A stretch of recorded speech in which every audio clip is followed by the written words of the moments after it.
Hello, I'm Austin Belzer for the Bladed Tech Show, and this is the first 5 for Run All Night. Now, Run All Night is a movie starring Liam Neeson, Joel Kinnaman, Ed Harris, etc., etc., um, that is basically about a mobster's son getting killed. And, however, it takes a little while to get to that point, if you know what I mean. It takes about a good 10, 20, maybe even 30 minutes to get to that point. That's actually the big issue, is um, how long it takes to get to that point, and also the ending. But we'll get to the ending later. We're kind of, for the first 30 minutes, we're kind of given everybody's story. Although there's inherently a problem in that. Yeah, we know who Liam Neeson's character is. We know who Joel Kinnaman's character is. We know that they hate each other. But we're never given any backstory on the other people. What happened? Like, I feel like this is a movie that wanted to explain the story of its central characters, like Liam Neeson and Joel Kinnaman and Ed Harris, but then it just go. But throughout the movie, you don't even get a hint of like, oh, this guy killed dudes, or you don't really get a hint of what the past was like for them. You don't get a sense of that outside of Liam Neeson's character, especially Conlon's character.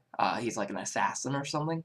You see him for maybe 10 minutes throughout the film. Actually, probably about 15. Um, and you never understand why he has this grudge against Liam Neeson and his family. So that part of the story could use some work. But the cast was really good. Vincent D'Onofrio's one that was really, really good. He's been in a lot of these kind of movies lately, and I can't wait to see him in Daredevil. Liam Neeson. This kind of feels actually like a sequel to A Walk Among the Tombstones, which is a great movie. It just had some issues in the editing department. And in fact, actually, let's get into that editing. Um, the editing is frantic at best. It felt like somebody, the cinematographer or whoever was in charge, said, hey, just cut whatever you want. Because they cut often. They just like, bam, bam, bam, bam, bam, bam, bam, bam. I mean, it makes the action look good, but you can tell where there's cuts. You can just tell, oh, cut, cut. Like, in Birdman, because that's a movie with few cuts, you barely could tell when there was cuts because it was cut so well. Cut, cut, cut.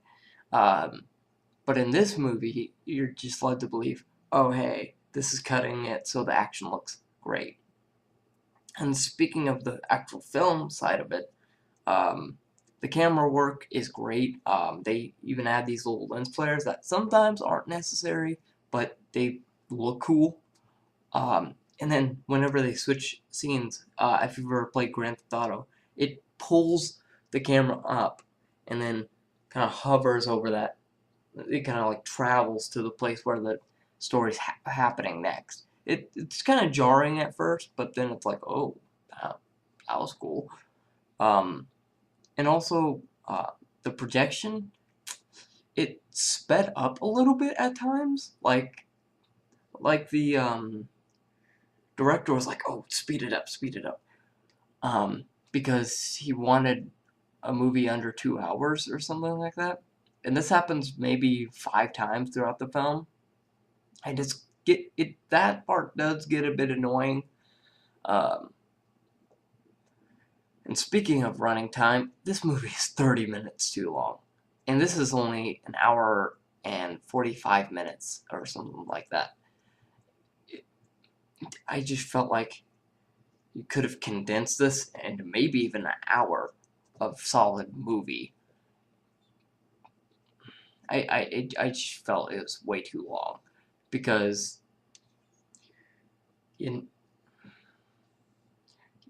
for the type of movie it is, it didn't really need those extra 30 minutes, those extra minutes to explain what was going on. You could have, because, like I said with editing, there are also times where it doesn't cut, where it's just like, we need to understand the trials and tribulations of this character. And while I don't necessarily agree, the ending is just shot bad. So let's talk about the ending.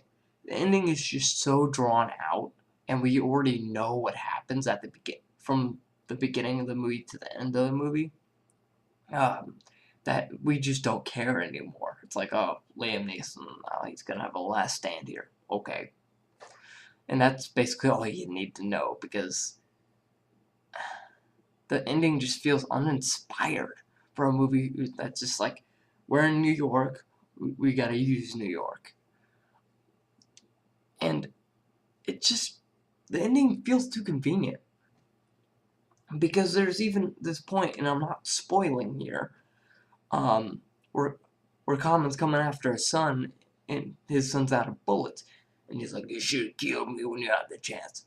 And Liam Neeson just, like, does a 360 reload and rests the gun on his arm and shoots him, and blood is just everywhere. And I cracked up laughing.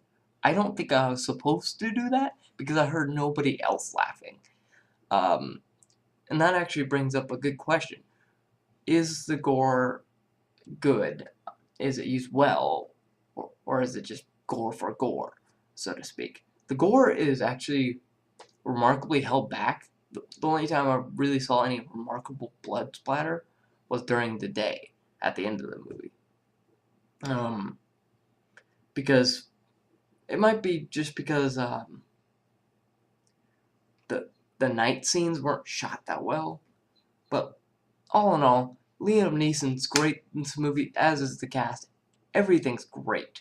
In fact, there's like a little scene, I can't remember when it is, but they flip over a police car, and it's just the most enthralling thing, but I wish they'd cut some of that. So anyways, I say Run All Night is worth your money. I paid $6 for it. I think if you catch this early morning, like 11:30 in the morning, like I did, it'll be great. Just, I would say the last 30 minutes of the movie didn't need to be there. So anyways, that's Run All Night. Like, comment, subscribe if you want to. And if your feelings are more like, dislike, and all that stuff. Dislike if you didn't like the video, like if you did, comment if your feelings are more complicated. Alright, see you later.